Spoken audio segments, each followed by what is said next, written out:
Hi guys, what's up? My name is Parveen and welcome to my YouTube channel. Guys, अगर आपको fast bowling खेलना trouble करता है तो आज मैं आपसे कुछ टिप्स शेयर करूंगा जिससे आपको फास्ट बॉलिंग बहुत ही इजी लगेगी और आप उसको इफेक्टिवली खेल पाएंगे।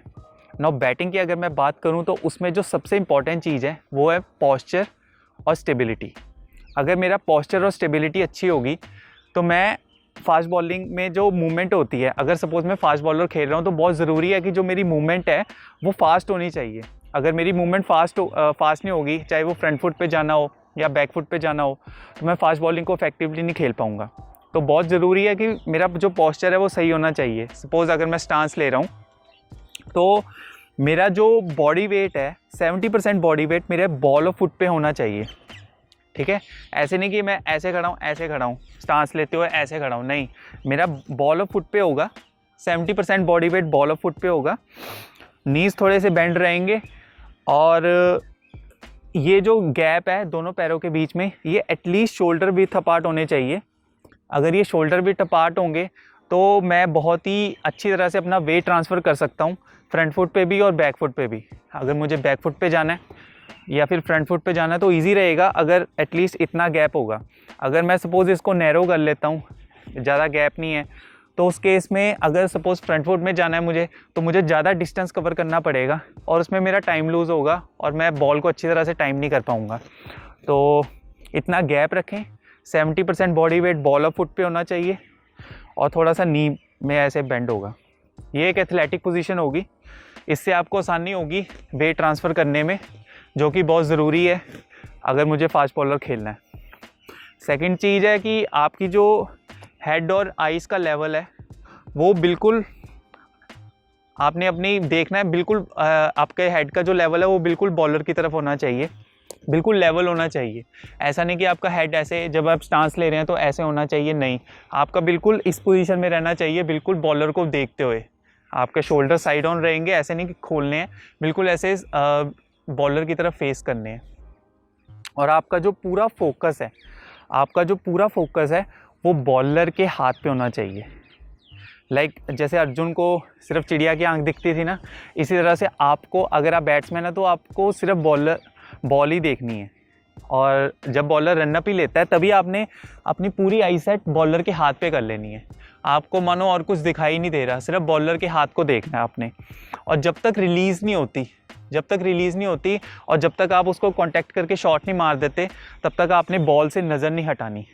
तो इससे क्या होगा, अगर आप बॉलर का हाथ चेक करेंगे तो आपका परसेप्शन टाइम कम हो जाएगा और आप बॉल को ईजिली जज कर पाएंगे और आप अच्छी पोजीशंस में आ पाएंगे, जो कि बहुत ज़रूरी है। अगर मैं जल्दी अच्छी पोजीशंस में आ जाऊंगा तभी मैं फास्ट बॉलिंग को अच्छी तरह से खेल सकता हूँ। अभी इंटरनेशनल क्रिकेट में भी ऐसा कोई बैट्समैन है ही नहीं जो बॉलर का हाथ ना चेक करता हो, क्योंकि अगर आपने 150 की स्पीड खेलनी है, 160 की स्पीड खेलनी है, तो अगर आप हाथ चेक नहीं कर रहे बॉलर का तो आप हमेशा लेट हो जाएंगे, आपकी टाइमिंग कभी सही नहीं आएगी। इंटरनेशनल प्लेयर्स सारे देखते हैं। और आपको शुरू में ये डिफ़िकल्टी हो सकती है, शुरू में आपको मुश्किल लगेगा बॉलर का हाथ चेक करना, बट अगर आप प्रैक्टिस करेंगे इसकी, डे बाय डे आपने फोकस करना है, हर बॉल में आपने बॉलर का हाथ चेक करना है, तो आप उसको अच्छी तरह से खेल पाएंगे। थोड़ा सा टेक्निकल एडजस्टमेंट्स भी कर सकते हैं। सपोज़ जैसे हमारी बैकलिफ्ट होती है, अगर मेरी बैकलिफ्ट है ये, ठीक है, अगर मुझे प्रॉब्लम हो रही है, सपोज़ कोई बॉलर बहुत फास्ट बॉलिंग करा रहा है तो मुझे डिफ़िकल्टी हो रही है एडजस्ट करने में, टाइमिंग, जो रिदम होता है, जो बैट का और बॉल के मिलने का रिदम होता है वो मेरा लैग कर रहा है। तो उस केस में मैं अपनी जो बैकलिफ्ट है उसको थोड़ा सा पहले ऊपर लेके जा सकता हूँ। लाइक इसका मतलब ये नहीं कि मैंने पोजीशन में पहले आ जाना है, नहीं, मैंने सिर्फ अपने बैट को, जो मेरा बैक स्विंग है वो थोड़ा सा पहले ऊपर लेके जाना है, फ्रैक्शन ऑफ सेकंड पहले लेके जाना है, ताकि मैं जो रिएक्शन टाइम है वो मेरा थोड़ा कम हो जाए और मैं बॉल को अच्छी तरह से मीट कर पाऊँ। तो ये एक एडजस्टमेंट आप करके देख सकते हैं अगर आपको प्रॉब्लम आ रही है।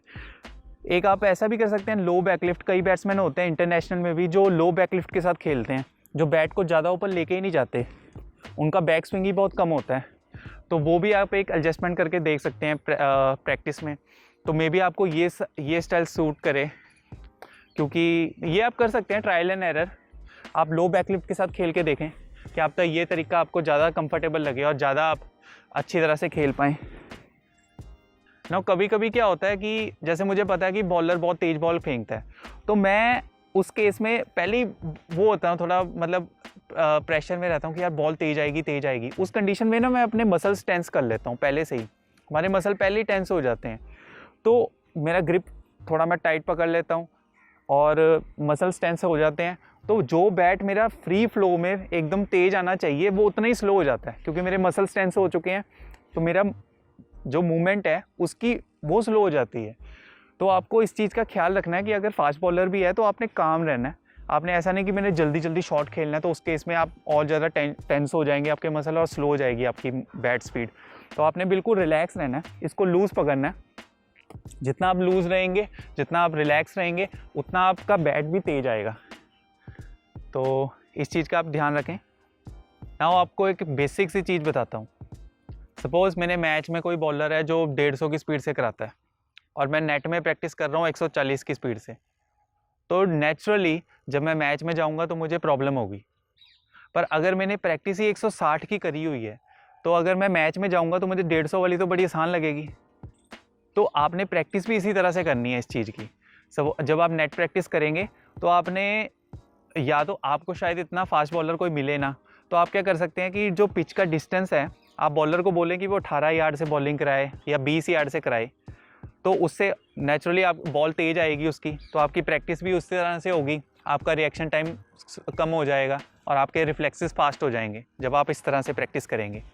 सेकंड, आप थ्रो डाउन भी इसी तरीके से करा सकते हैं। जैसे बॉलर किसी को बोलें जो आपको थ्रो डाउन करवा रहा है कि वो 15 यार्ड से या 18 यार्ड से आपकी तरफ फेंके बॉल, तो उस केस में जब आप प्रैक्टिस करेंगे तो आपके रिफ्लेक्सेस नेचुरली फास्ट हो जाएंगे। और एक थर्ड तरीका भी आप कर सकते हैं, जैसे अगर आपके पास वो है अवेलेबल, टेनिस रैकेट होता है ना, अगर आपके पास वो टेनिस रैकेट अवेलेबल है तो आप टेनिस बॉल के साथ उससे प्रैक्टिस कर सकते हैं। किसी को बोलें कि वो उस तरह से टेनिस रैकेट से शॉट मारे और आप बैटिंग करें, तो उस तरीके से भी आप प्रैक्टिस कर सकते हैं। चौथा तरीका है सीमेंटेड विकेट पे प्लास्टिक की बॉल होती है ना, जो हार्ड प्लास्टिक बॉल होती है, आप उससे प्रैक्टिस करें, तो उससे बाउंस भी काफ़ी होता है और स्किट करके जब बॉल आती है तो काफ़ी फास्ट आती है, तो उससे भी आपकी प्रैक्टिस हो जाएगी। और ध्यान रखें कि आप हेलमेट और चेस्ट गार्ड वगैरह पहन के खेलें, क्योंकि आपने इंजर्ड नहीं होना। और बेसिक यही है, आपने इस चीज़ की प्रैक्टिस ज़रूर करनी है, इस तरह से फास्ट बॉलिंग की। जब तक आप प्रैक्टिस नहीं करेंगे तब तक आप अच्छे नहीं बनेंगे, तो आपने प्रैक्टिस ज़रूर करनी है, जितनी हो सके उतनी प्रैक्टिस करनी है फास्ट बॉलिंग की, इसी तरीके से जो मैंने आपको तरीके बताए हैं। और एक आपको मैं एक तरीका और बताता हूँ जिससे आपके रिफ्लेक्सेस और आपकी जो कंसंट्रेशन भी इम्प्रूव होगी और आपके रिफ्लेक्सेस भी फास्ट हो जाएंगे। आपने टेबल टेनिस अगर आप खेल सकते हैं, अगर जैसे वीकेंड पे या कभी भी आप 1-2 दिन अगर हफ्ते में टेबल टेनिस खेलें आधे घंटे के लिए या 10-15 मिनट के लिए, तो उससे आपको काफ़ी बेनिफिट मिलेगा, क्योंकि वो छोटी बॉल होती है और इतनी फास्ट आती है ना, तो आपकी जो कंसंट्रेशन भी इम्प्रूव होगी उससे और आपके रिफ्लेक्सेस भी फास्ट होंगे, तो आई सेट के लिए भी बहुत सही होता है। तो आप वो करें, आप वो भी करके देखें, तो आपको इम्प्रूवमेंट दिखेगी अपनी बैटिंग में। That's it for today guys. अगर आपको मेरी ये वीडियो पसंद आई हो तो please like, share and subscribe and don't forget to press the bell icon. Thank you.